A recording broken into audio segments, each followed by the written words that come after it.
નમસ્કાર મિત્રો, આજે આપણે એવી ખૂબ જ પવિત્ર અને રસપ્રદ કથા જાણવાના છીએ કે શ્રીનાથજી નાથદ્વારા કેમ આવ્યા. ચાલો આપણે શરૂઆત કરીએ. સૌ પ્રથમ શ્રીનાથજી કોણ છે? શ્રીનાથજી એ ભગવાન શ્રી કૃષ્ણનું સ્વરૂપ છે, જેમાં તેઓ ગોવર્ધન પર્વત ઉંચકીને ઊભા છે. આ સ્વરૂપ ગોકુલ અને વૃંદાવનમાં ખૂબ જ પૂજનીય છે. સમયની સાથે મુગલ શાસન દરમિયાન ભારતમાં ઘણા મંદિરોને ખતરો હતો. તે સમયમાં શ્રીનાથજીની મૂર્તિ ગોવર્ધન પર્વતમાં સ્થિત હતી, પરંતુ ભક્તોને ચિંતા હતી કે ક્યાંક આ પવિત્ર મૂર્તિને નુકસાન ન પહોંચે.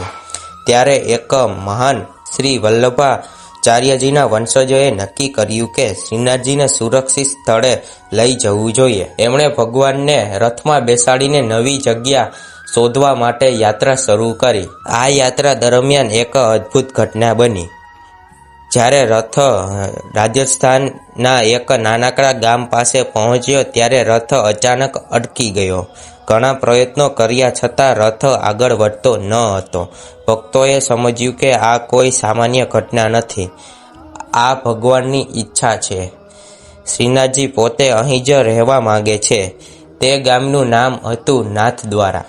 આ ઘટનાને ભગવાનની આજ્ઞા માનીને ત્યાં જ શ્રીનાથજીનું ભવ્ય મંદિર બનાવવામાં આવ્યું અને એ દિવસથી નાથદ્વારા ભગવાન શ્રીનાથજીનું ધામ બની ગયું. મિત્રો, આ કથા આપણને શું શીખવે છે કે ભગવાન જ્યાં રહેવા ઈચ્છે છે ત્યાં જ તેઓ સ્થાયી થાય છે અને ભક્તોને પોતાની પાસે ખેંચી લે છે. મિત્રો, આ વિડીયો તમને પસંદ આવ્યો હોય તો ચેનલને લાઈક કરો, સબસ્ક્રાઈબ કરો અને તમારા મિત્રો સાથે શેર કરો. અને આવા જ વિડીયો જોવા માટે ચેનલને સબસ્ક્રાઈબ કરવાનું ન ભૂલતા અને કોમેન્ટમાં જય શ્રી કૃષ્ણ લખવાનું ન ભૂલતા. જય શ્રીનાથજી, જય શ્રી કૃષ્ણ.